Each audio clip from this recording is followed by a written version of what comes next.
Okay, this case is called breast fat necrosis traumatic.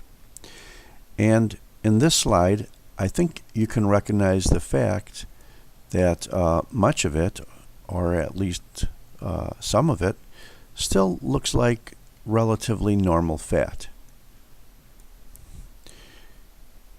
Here is a fairly typical adipose-like tissue, but you can also see that there are other things going on in this fat which generally look like inflammatory changes, and they're characterized by three things.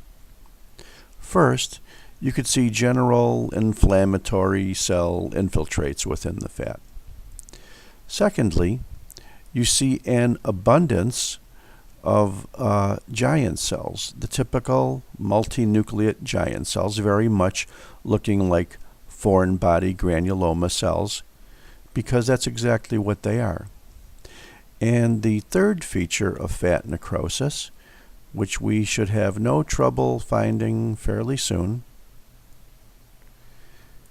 are these macrophages here that are laden with a golden pigment typical of hemosiderin, because it is hemosiderin.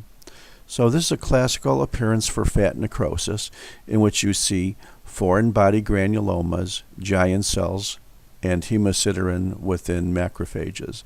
The usual most common cause for fat necrosis is trauma, either surgical trauma or external trauma.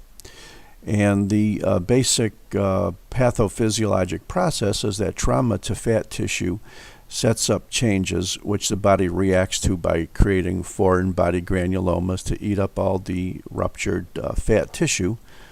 And the macrophages gobble up the hemosiderin. So here is a giant cell. These are generally foreign body granulomas here.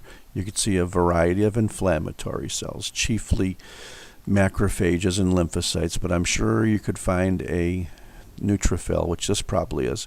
And you can see some hemosiderin or extensive hemosiderin within macrophages too. Classic appearance for fat necrosis.